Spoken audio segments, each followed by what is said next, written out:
Hi everyone, so let's now focus on the factors that contribute towards the elasticity of supply of labour for a given industry.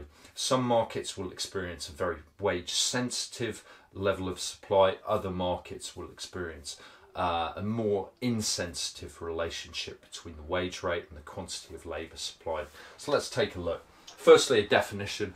Well, the elasticity of labour supply simply measures the responsiveness of labour supply to a change in the wage rate.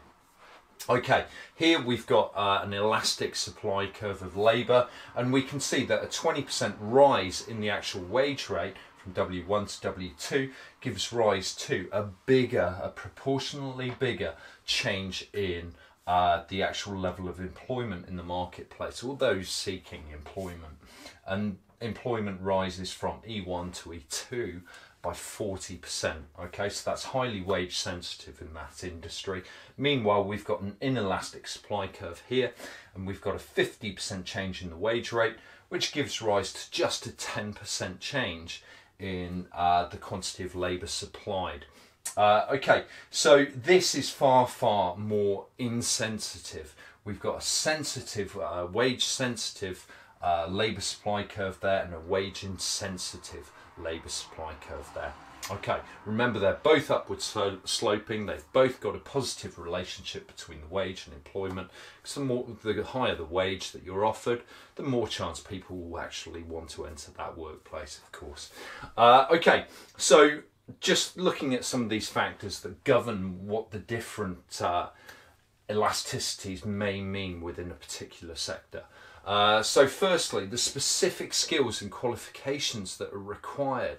So if they are highly specialised training courses, highly specialised training qualifications, as well as specific skills that need to be learnt to actually perform various roles, then you will find far more inelasticity in the supply curve of labour.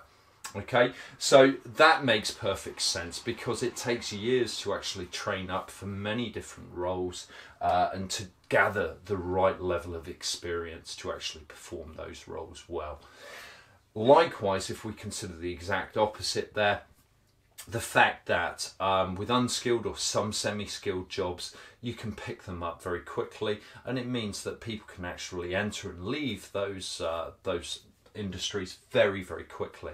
Jobs such as waiting, waitressing, as well as working in factories and many roles there would be good examples here. Okay, now our second point really relates to that first one as well, and that is really about the cost and also the length of training. So the longer the training period, the more inelastic the supply curve of labour is going to be. And of course, this is a primary factor when it comes to doctors in particular, because of the extensive training that's needed. And that's why there is a lot of inward migration in terms of a lot of the doctors that are employed in the UK. Okay, it helps supplement the actual domestic labour supply in essence.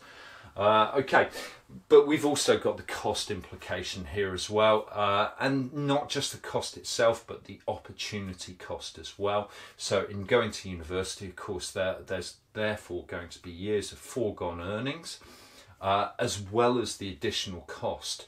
Okay, so that's worth bearing in mind here.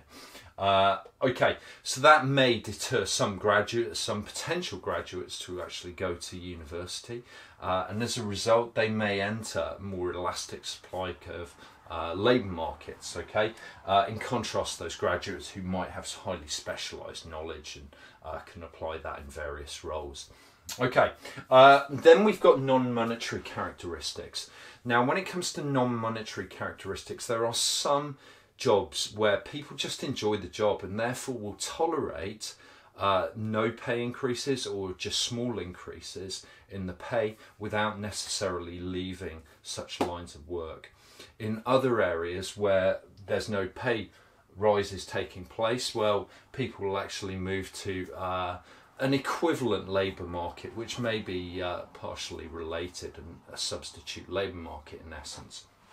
Okay, so for instance, for many years during the programme of fiscal austerity, the UK has only provided small incremental increases to public sector workers' pay of just say 1% or so in the case of nurses and teachers, but many people will still tolerate those small increases in the nominal wage, which are actually, of course, real wage decreases.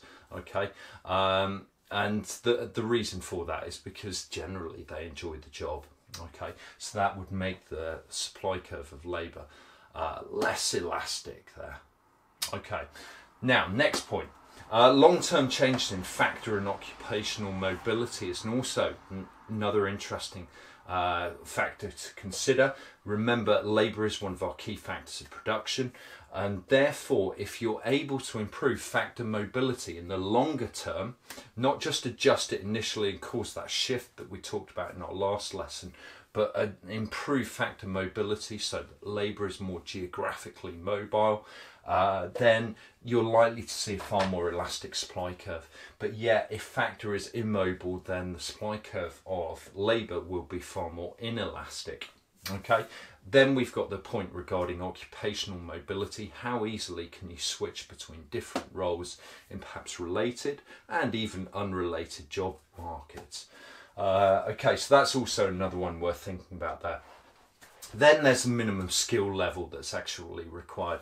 The lower the skill base, of course, the more elastic supply will be. The higher the level of skill required, the more inelastic, the labour supply curve will be. All right. Finally, our time period. Time's always of great relevance when it comes to supply elasticities, and yeah, it's certainly the case here. Okay, so firstly, in the short run, you're likely to find that the labour force is relatively inelastic for most roles, and that is because you can't simply overnight increase the available pool of labour. But in the longer term, things can be done to actually improve the degree of elasticity in the labour market. Okay, and that may be as a result of migration or demographic changes to the size of the working population perhaps, or incentivising people to undertake particular training courses. Okay, that's it guys, thanks.